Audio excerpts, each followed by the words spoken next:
Hello, everyone, and welcome to the Tom Baker Show. It is great to be back with you again, and wherever you are watching us from, we're thankful to have you. We hope you're going to enjoy the show. We've got a really special guest on the program here today that we're going to be talking to about sports car racing, endurance type racing, all kinds of sort of road course focused. This young man, Jason Reichert, out of the Las Vegas, Nevada area, has won 19 championships in his career, and he's only 25 years old, which is kind of crazy. So we're going to introduce you to him and bring him out here. This show brought to you by Radical Race Gear. If you want to be a champion, you really ought to look like one. And Radical Race Gear is the place to find all the necessary items to keep your drivers safe and your team looking like champions, from suits to shoes to gloves to customized pop-up tents and sublimated shirts. RadicalRaceGear.com is the place to go. Check it out and get what you need to look like a champion. Jason Reichert, 19-time champion, is on the program. Welcome, Jason. We're glad to have you. Yeah, it's good to be here. Thank you so much for having me on.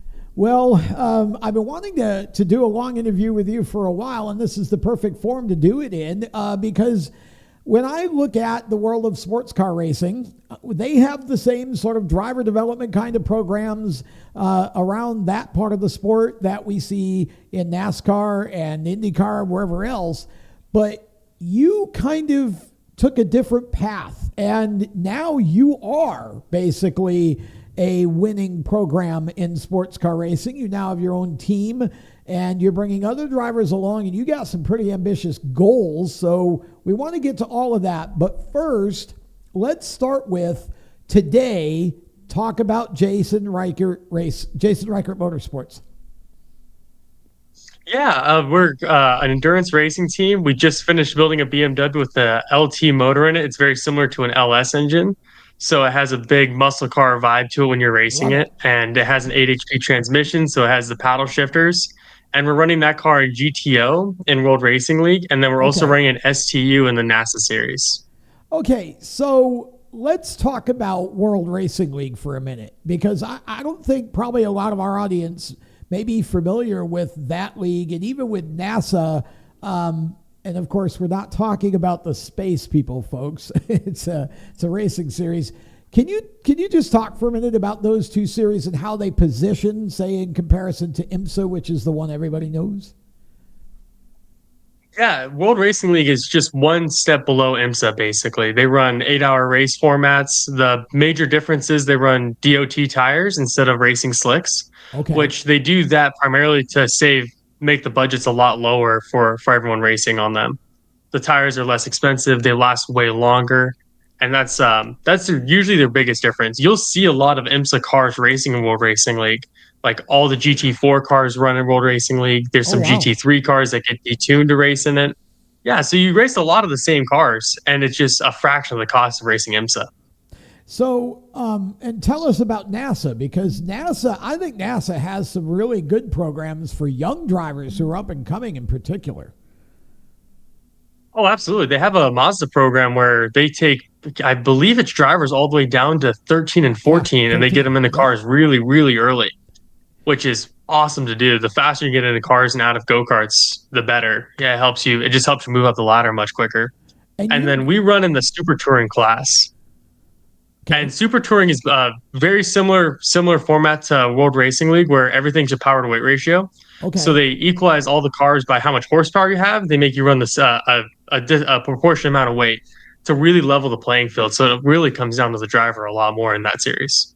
I love it. And so, and you have programs available.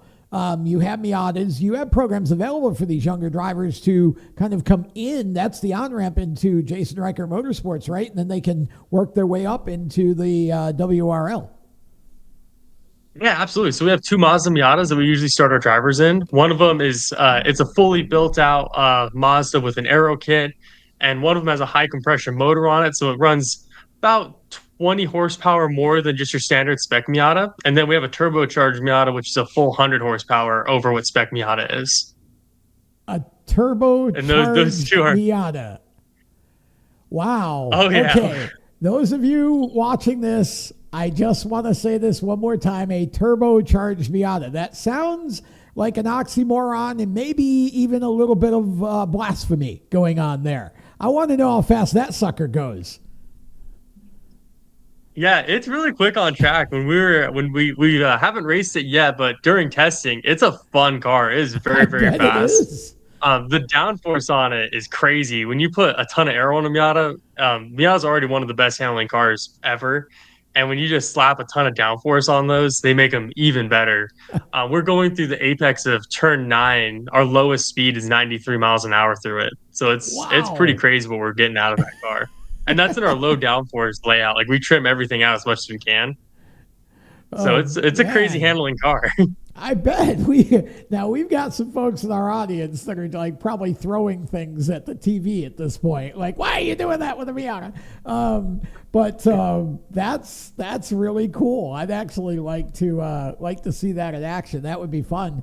All right, so you've got your main team that runs WRL, and then you've got the Miata program. So if I'm a driver, a young, young driver, or if I'm me and I want to get into endurance racing, talk a little bit about what you offer and kind of how the whole process works.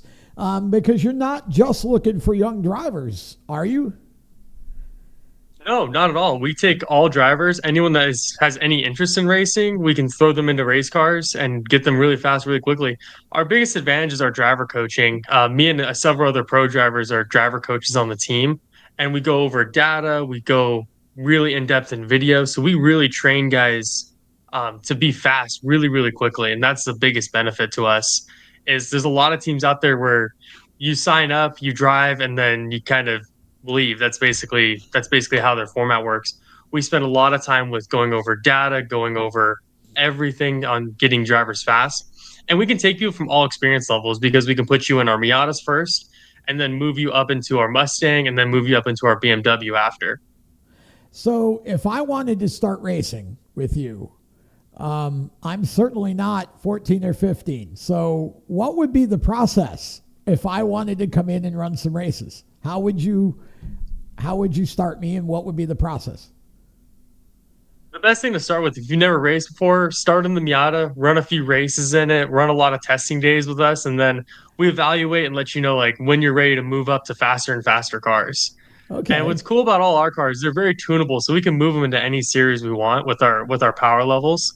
We can run our car all the way into Super Touring Unlimited with the BMW running 650 horsepower, or we can detune it all the way to run like ST3, which is a lower tier of it. So we're really flexible on moving our cars around the classes where to put the car wherever you want to be racing in. Okay. Yeah, I just want to get in that turbocharged Miata. I want to try that thing out. So that's fun. Okay, so you basically do have opportunities for almost anyone to get some experience. And I want to hone in on the driver coaching a little bit because I think probably a lot of teams sell that as part of their program.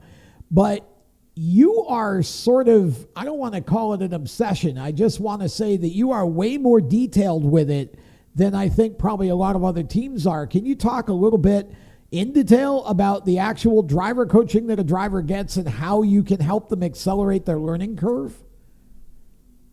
Oh, absolutely. So on a race weekend, we go crazy in depth on the driver coaching, where when drivers get in the car, they do their first session. As soon as, and for those, we'll do a test day as an example. So they do a 30-minute session in the car. And then after that, they usually go through about a 30-minute debriefing and then they go straight back into the car.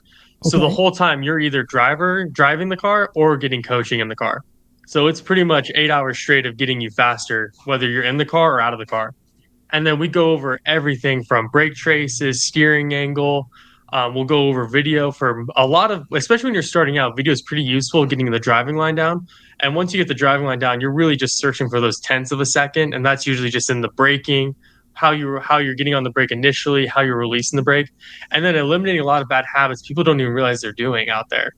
There's been a ton of times where we've had drivers pulsate the brake where they brake and then they release and then add more pressure. And they say they're not doing it at all. But then we look in the data and you can clearly see like spikes on it. You're So lying. And then all of a sudden they're breaking like 6 feet later, and you're like, Yeah. see, it's all the data and everything. When you're racing in series, like when we run, there's a amateur endurance series called Lucky Dog. We run the Miatas in a lot, and it is like cheating when you have data over other drivers because you see like all the little mistakes out there once you realize what's happening, and Yeah. you're breaking like 10 feet later than other drivers just because they don't have the equipment we do as far as driver coaching. And for the prices we charge, it is very, very reasonable to have a pro driver as your driver coach out there. Whereas most driver coaches usually are charging between 1,000 and 1,200 a day. That's all included in your racing with us. Interesting. Okay, so we'll get to the pricing later. I want to.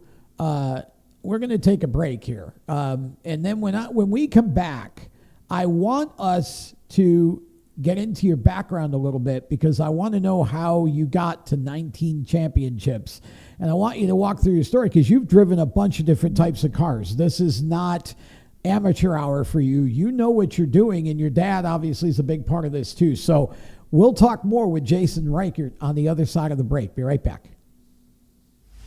For over 50 years, FHS Superior Synthetic Oil has powered high-performance engines with unbeatable protection and speed. Whether it's drag racing, go-karts, sprint cars, stock cars, or your daily driver, FHS stands for high speed and delivers every time. Their advanced synthetic oils boost your engine's responsiveness, acceleration, and efficiency, giving you the winning edge on every lap. Visit FHSoil.com today to find the right products for your engine. FHSoil.com. Attention track and series owners, elevate your fan experience with the TrackTune app. TrackTune works with your PA system. Fans and teams at the track can hear the announcers through their phones, ensuring everyone hears race calls, sponsor plugs, and more during race nights. It's simple to set up, affordable, and free for fans to download and enjoy. Visit tracktune.live for all the details and join tracks nationwide on the app today. For race fans across the United States, GetInTheStands.com is the place to find racetracks where you live and where you're traveling. Just go to GetInTheStands.com and enter your location. You'll see the tracks within 100 miles of that point, either as a list or on a map. GetInTheStands.com is 100% free to use and mobile friendly. So whether you're on a computer, a tablet, or on your phone, there's no need to download an app. To find racetracks across the United States, open your web browser and head to GetInTheStands.com. GetInTheStands.com, your racetrack directory. Welcome back to the show. Jason Reichert is our guest, a 19-time champion who is now the co-owner of Jason Reichert Motorsports, an endurance car team running in the World Racing League and NASA and about anywhere else that they need to go. Now, before we get into your background, you've got some lofty goals for this team of yours. You're actually working to build a program that will take Jason Reichert Motorsports into IMSA with the eventual goal of being able to run Le Mans. How are you going about all of this? Yeah, we're really working hard on getting our cars faster and winning a lot of races in World Racing League. And then our primary goal is to be really good for sponsors. And that's another area where we come into if we have young drivers that want to get into racing. Our sponsor packages we do are really, really good for drivers. We get a ton of media off of it. And yeah, that's another big thing is just keeping the sponsors happy, doing as much promotional stuff we can. And if you guys ever want to check it out, we go to Instagram, Jason_Reichert, and you'll be able to see all the cool videos that we make with it. Jason_Reichert, Reichert. And go there and check it out. All right, let's talk about your background. First of all, when did you get started? How old were you, and what was your introduction to racing? I started in go-karts actually at 8 years old, and then after my second year in go-karting, I won my first championship actually, and then I won a few championships in go-karting, and then I got into Formula Ford was my next step in. Okay. After Formula Ford, I went to Formula 2000, working my way through the road to Indy. And then after that, I started racing sports car racing. I won the World Racing League's overall championship. And then I started racing BMW M2s. I raced Audi TCR cars. And then after that's when we started my own race team. So you went through the road to Indy. Did you win any championships there? Yes, I did. I won the F2000 overall championship, and I won the SCCA runoffs too, and I won the Formula Ford championship.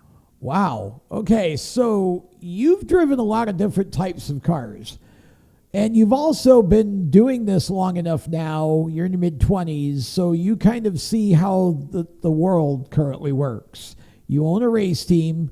You obviously know that a lot of young Jason Reicherts necessarily don't have big funding to go do this. What are you seeing in terms of, in the part of the industry that you're in, what are you seeing in terms of how people are selling these types of programs that you're running? Because ultimately, some of these events you're running at, they're not huge spectator events. There's a lot of participants, but not a ton of fans. And, there is some coverage here and there online and whatever, but it certainly isn't network television. So how does the business side of all this work? Pretty much, and I kind of tell every driver this, wherever you're racing, even at the top end of IMSA, you still have TV coverage, which is awesome, but bringing your own media to the table is the best way forward. I agree. Anytime, like all the content you're creating at the track is ultimately what you're going to be selling to your sponsors. So every race, we always hire a drone pilot. We've had Haley Mays working for us for a long time. She's been doing incredible stuff. Oh, wow. Yeah, and if you guys go to the Instagram page, you'll see all of her drone flights and her candid shots and all the really cool track angles. And that's really the area that you're selling the most, is how much media you're generating to the content you're doing on social media, and then having good results to also keep your followers happy, keep everyone engaged and everything like that. I think it's important to have your own content. And I've said from the beginning that so much of this online now is consistent work over time. Basically just keep posting and keep sharing and keep building those likes and views, because it grows exponentially. You kind of get to a certain point where, you get to the 10,000, 15, 20,000, point where it starts growing faster. And you've had like 60 million views so far this year? Yeah, that's what we're on track to hit this year. We're going to be at 60 million. So we've been really doing a really good job. And I have to give all the credit to Haley on that one. And that's something that we offer drivers a lot, is us getting your own content for you. So all you have to do is just literally hit post. We'll do all the editing for you and send you all the videos that you're going to be doing. Because I'm sure you've managed drivers where getting them to take photos and getting them to get video for you is like pulling teeth out there. Yes. And it's so easy for drivers to forget that like half your job out there is posting the content, keeping the sponsors happy, and you still have a full-time job trying to drive the car and be fast and perform effectively in the car. Well, and I think so much of it is being able to put the right content out there too. I mean, I think you got, video obviously probably gets the most clicks, but you've got to be able to tell the story. So that takes a mix of video and photos and articles, and you've got to have your background out there. Why should they sponsor you versus the next person? And you've been able to kind of crack a code, because you're just hitting such high numbers of views that the sponsors, that's the important driver of why they choose to sponsor something, is just the number of impressions or views. You've been able to really satisfy that group of sponsors, and you've had sponsors that have been with you for 8-10 years now. Oh yeah, absolutely. We've done a really good job on sponsor retention, to where every year they're always re-signing with us. There's no question, there's no debate. They just ask us what are your goal, what the goals are this year, and then we email them back saying this is the numbers we're predicted to hit, and we're usually exceeding all of our goals. And that's something I'm really proud of the team, that every time we set a goal, we always blow it out of the water usually by the end of the year, which has been going really, really well to keep the sponsors happy with that kind of stuff. Now, I think we should point out here, though, that for people watching this and thinking, well, okay, so if I'm getting a bunch of views for video stuff, is that going to get me a ton of sponsorship? Well, it surely helps, but there's more to what you guys do than that. You've also sold, you get involved trying to connect your sponsors to other businesses and actually trying to sell products or services for them. It's not just, hey, here's your views. We'll talk for next year. Oh yeah, absolutely. And doing it's B2B relations is always crazy important for Yep. sponsors because and it really helps make the bottom line work a lot better when they look at it and they add that in like, oh well, this guy sold us a ton of money. And if you're able to sell more than they're paying you, that helps a ton too. Like if you're able to sell way more product than they're sponsoring you for, it makes a massive difference on it. And it also really shows that you care about your sponsors and you're not just looking for a Right. donation every year. There's been a ton of drivers I've seen where every year they're coming up to their sponsor and it's basically like they're like a little league team where they don't do any media, but you're sponsoring them because it's out of the good of your heart. Yeah. And they're trying to go to big companies and do that same kind of logic. And it really just doesn't seem to work very well for them. Where they'll sponsor you for 1 year, but then after that, they're like, well, that was kind of a donation. We really didn't get much out of that.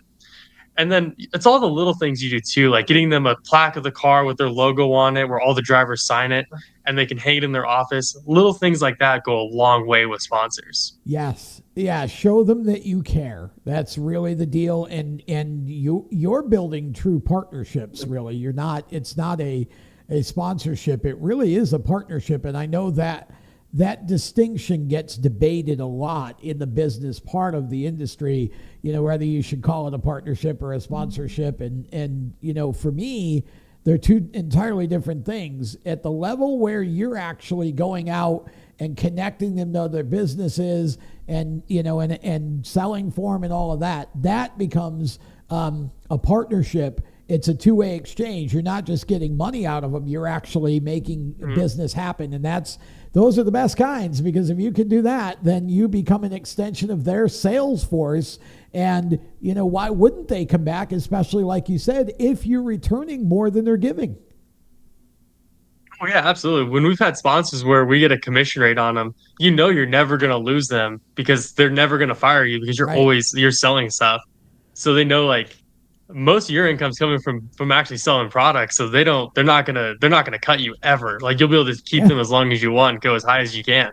Yeah. Like if you can sell tons of product, you can buy your way all the way to IndyCar and NASCAR with them. Sure. Yeah, you just got to have the right sponsors where the numbers work out for that, right? Because obviously all that's not cheap to race in and be competitive. So, you've done a really good job with the business side of this. Tell me a little bit about the ownership side, because again, obviously you and your dad are doing this together, but you're really the lead here when it comes to, the cars and all of that. Like, you're not just the driver. You're actually helping to make all this happen and work on the cars and do all of the mechanical work in addition to driving. And you guys seem to be really concerned with the quality of the cars that you're building and giving the drivers that come in and race for you the best experience. Can you tell me a story or two about, driver experiences where you've gone over and above for the drivers who have paid to race one of your cars at an event? The biggest thing I can pride our team on is that we never give up, no matter what happens in the race weekend. I've raced for teams before where I've seen the car get wrecked and it was easily fixable. It would have been not easily fixable, but it would have taken some work, but the car could have raced and continued. We are always getting our car back on track, and we finished every single race except for one where our motor was so blown up that we couldn't rebuild it at all. Like we put a new head gasket and everything, and it was still just too much fluid was coming out, and that was from a driver just overheating it. Other than that, though, we've been able to get our car going through contact where we've had frame damage where we've been able to straighten the frame out. There's one time where a driver, at the track, a Corvette spun right in front of us on the straightaway. I think it was a newer driver, so he's just getting going out of a hairpin, spins on the straight, and our driver had no time to react and hit him right in the wheel of the Corvette, which is a much bigger car than the Miata. So after that contact, he pushed the car in about three feet on it. So we brought the car back in, hooked the truck to it, chained the car to the trailer, and then was pulling it out with the truck to get the frame straight again. And then after that, we welded a new crash bar on it and took it right back out and kept racing it. Wow. Okay, so where other So teams would have just we packed it we in, go crazy on you yeah, take we always care go of them. crazy That's on trying to great. get that car back out. That's And we'll great. never send our driver out in something dangerous because we'll weld new parts on it and make sure that the car is structurally safe in case there was another wreck, they'd be okay with it. But yeah, we go crazy on that. And we had to run the car that day without any front end on it. And then the front nose is in about 10 pieces. And they're kind of, if you guys go to Instagram, you'll see the nose that we run on them. They're kind of specialty. So you can't run just any Miata nose. You have to special order them and have them made. So the guys had the nose in like 10 different pieces. And they look at it like, we can make this work. And I was like, are you guys serious? And they're like, yeah, just run to Home Depot real quick, get us some fiberglass. And they were up till maybe 2 or 3 in the morning re-fiberglassing and getting the nose ready. And yeah, they slapped the nose on, and you could barely tell in photos that the car was just went through a massive collision that a lot of teams would have packed up, and a lot of teams probably would have even written the car off. But our guys do a really, really hard-working job at keeping that car running and keeping our customers happy. Because Wow. nothing's worse than when you're on a team of 4 drivers and one of your teammates crash, and then the team says, "Yeah, we're not helping you. Like you're done for the weekend." And I've driven for a team before where I didn't get to drive at all. Like I was only able to like my teammate crashed on the warm up lap, and that was it for the whole weekend. Wow. Now, in those cases, most teams, do they? I mean, do you get a refund if you don't get to drive in that situation, or how does that all work? Because I feel like where I'm going with this is that you guys are much more conscious of that type of negative experience, so that's why you work so hard to make sure that you're turning it into a positive one. Yeah, absolutely. We always, if we ever have an accident like that, what we end up doing is putting our drivers in through either having them come out for a private testing day or something like that. We always make sure our drivers get plenty of track time. So if they ever do get in a situation where their stint gets cut short or something, we always work it out to where they get the equal amount of track time just on a separate test day. And yeah, we're always crazy fair about doing that kind of stuff. Because for us, having you not get a full value out of a weekend is the worst thing ever. And we really want to make sure our drivers are happy with us and continue racing with us. So was that sort of the mindset out of which you started your own team, was sort of looking at other teams and how they do things and saying, hey, I think we can do this a little bit better? Absolutely. And a lot of it was I was very fortunate. I raced with a lot of really, really good teams. And then there was always little things, especially in endurance racing, where I noticed like, man, we could do that better, or that wasn't really a fair way of doing that. And that's really what stemmed from it. And then hearing about all the horror stories my friends have gone through racing, where I was like, man, I wish someone would start a team that would make sure that doesn't happen to as many people. To where like they're paying for big weekends and then their teammate wrecks and then they can't drive at all. Or I was on a team where the pro driver crashed the car and then they were trying to get the customers to all chip in and pay for it. And yeah, I've seen so many just things, yeah, destroyed the car. One of the worst wrecks I've ever seen. And they're trying to get all the co-drivers to pay for it. And they're like, it's not your guys' fault. The professional, the team hired destroys the car. And they're trying to get them all to chip in like $50,000 to pay for it. Oh my goodness. After hearing stories like that, we all got together and was like, we can really do a lot of this better. So that's why you're running the team the way that you are. So realistically, how far are you, do you think, in your mind, away from being able to go IMSA racing? I think we're about 3 years from racing IMSA. I think in 3 seasons of running and World Racing League. And what I really want to do is expand our ladder program to where we can take guys from every individual step and make sure it's a very smooth transition as they move up the ladder, and not make it where like you're making like these massive jumps, because it's a pretty big jump from running just our Miata to our BMW. It's a pretty huge step. So that's why we're building the Mustang to kind of bridge that gap. And we'd really like to make a lot of little bridges to it, to where we have one car that's a little bit faster than our BMW, and then we have our IMSA car to go into from there. Okay, so you feel like you still have a few more pieces to put into the operation before you go to IMSA. And I know that's always been your goal, is to get to IMSA or one of the other major series. To be 3 years away from that and to be able to look at what you're doing and even see that that's a possibility, mean, do you take a minute once in a while to stop and realize, like, wow, look at what we've been fortunate enough to build here? Yeah, you have to. It's really tough, especially when you're in the moment of like, man, we really have to hit this deadline. We Yes. have to get to this Yep. race. And then it's almost like the second you're done building the car, it's like, all right, let's go test it right now. There's an open track day. So it's tough, but I try to as much as I can to like really take in like, wow, we built something really cool, something to really be proud of. But yeah, it's tough because it's always like once you hit one goal, it's immediately to the next one. Yeah, it's a grind. People don't realize when you own it, Hmm. you're so busy in the moment you forget sometimes that it's okay to stop for a minute or two and appreciate how far you've come, right? And it also resets your motivation too, I think, sometimes to do that. We're gonna take a break. When we come back, more with Jason Reichert after this.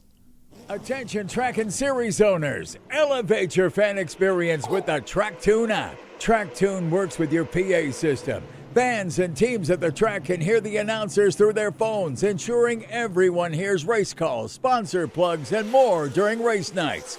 It's simple to set up, affordable, and free for fans to download and enjoy. Visit tracktune.live for all the details and join tracks nationwide on the app today. For race fans across the United States, GetInTheStands.com is the place to find racetracks where you live and where you're traveling. Just go to GetInTheStands.com and enter your location. You'll see the tracks within 100 miles of that point, either as a list or on a map. GetInTheStands.com is 100% free to use and mobile friendly. So whether you're on a computer, a tablet, or on your phone, there's no need to download an app. To find racetracks across the United States, open your web browser and head to GetInTheStands.com. GetInTheStands.com, your racetrack directory. For over 50 years, FHS Superior Synthetic Oil has powered high-performance engines with unbeatable protection and speed. Whether it's drag racing, go-karts, sprint cars, stock cars, or your daily driver, FHS stands for high speed and delivers every time. Their advanced synthetic oils boost your engine's responsiveness, acceleration, and efficiency, giving you the winning edge on every lap. Visit FHSoil.com today to find the right products for your engine. FHSoil.com.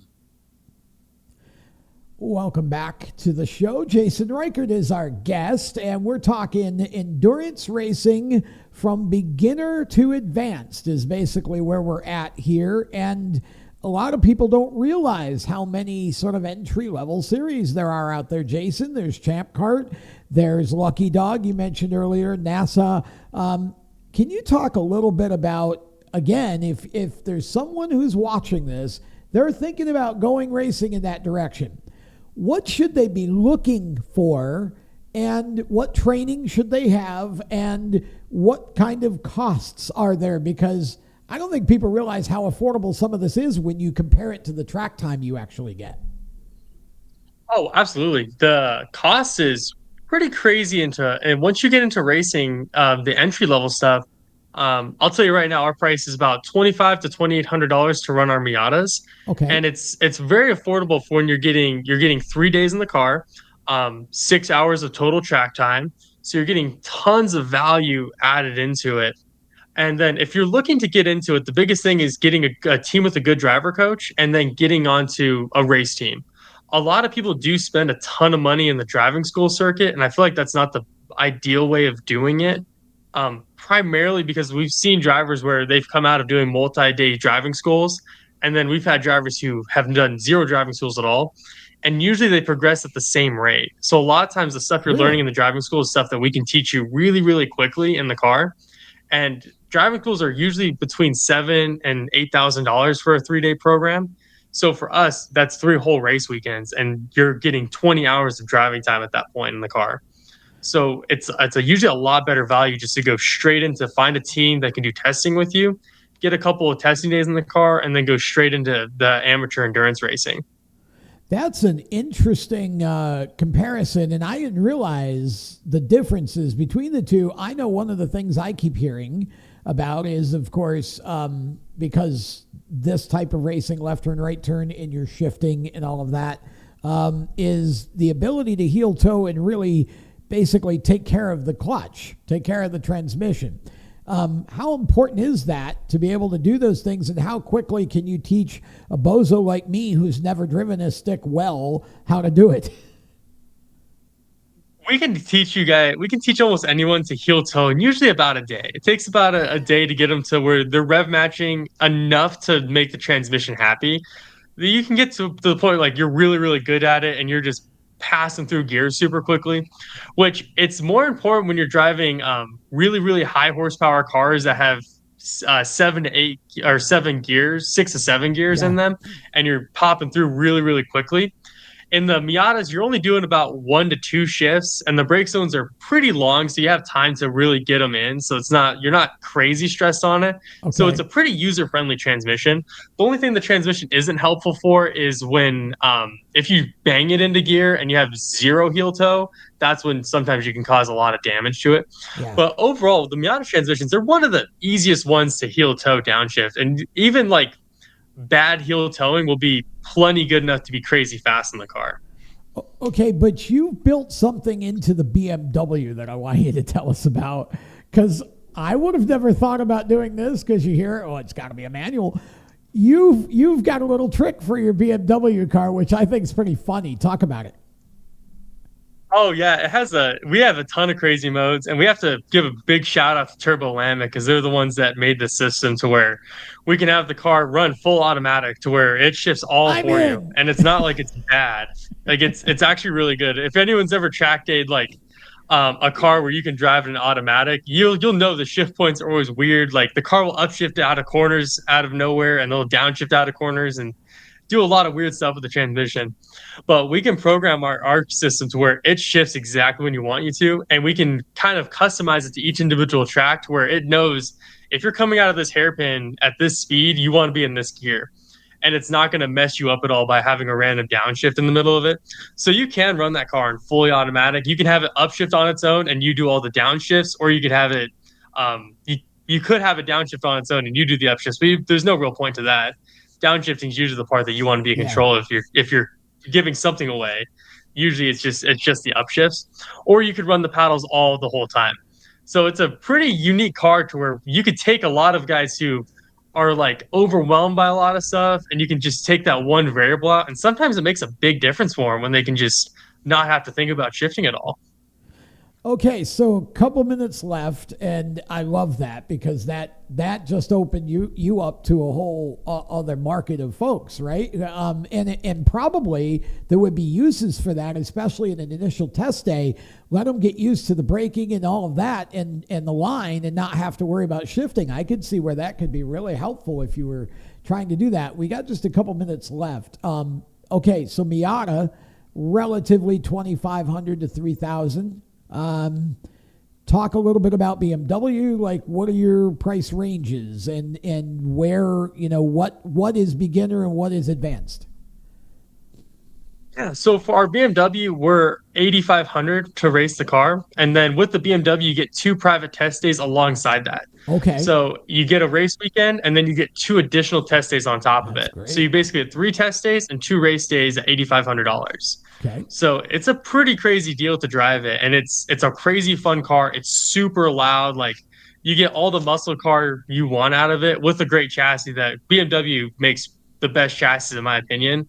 And you get that chassis alongside with a big V8 motor that sounds beautiful in the car. So anywhere from 2,500 for the Miata to 8,500 for the BMW, and then you're going to have a Mustang that's kind of in between there somewhere. Yeah, the Mustang will be in between there. We're still in the building process of it, Okay. So we don't know an exact hard price on it, but we know it's going to be right. We're going to try to get it right in the middle of the BMW to where you still get a ton of performance and you just don't get as many of the little luxuries the BMW chassis has. Mostly the Mustang chassis are a lot cheaper to run. The parts are less expensive. Anytime you put the BMW logo on something, usually the price goes up quite a bit just because there's so much research and development that goes into them. So 8,500 gets you the race weekend plus 2 days of testing. Folks, that's 3 days. It's actually almost 5 days when you count up all the race weekend days. It's about 5 days in the car. So divide that out by day, and how many hours you get. That's an incredible value for 8,500. Plus, they're going to help you with your social media and help you with your marketing as well. Can't get much better than that. How do people reach out to you and talk to you about getting started with running with you? Yeah, Facebook and Instagram are the best places to find us, and I respond to every single direct message on both platforms. So if you send me a message on Facebook, we'll be able to send you out a press package and a driver package to show you what we can do for your sponsors, what we can do for you as a driver. And yeah, we can do basically take care of all that for you, to where all you're doing is finding the sponsor you want to go after and then letting us, and we take care of the car, and you're just basically an arrive and drive driver the whole time. It's a really stress-free program to run. And I should point out here before we let you go, you're running at a lot of the same tracks that IMSA does. I mean, you're running Sebring, you're running Road Atlanta, you're running, Indy, you're running all those different tracks, Watkins Glen. Give us about a minute or so or less on that. Yeah, we run all the big tracks. So you get to go to Road Atlanta, Circuit of America, Coda, I'm trying to Sebring, all the big ones. And then on the West Coast, you get to go to Laguna Seca, Sonoma, and Buttonwillow is not a really well-known track, but it's a really fun track to drive on. And basically everything in between. Our goal next season is to be running between 20 and 25 races and trying to hit all the tracks, to where there's a lot of drivers that want to check off the bucket list tracks. We really want to accommodate them as well, to where if you want to go to a specific track, we're going to have an event for you out there.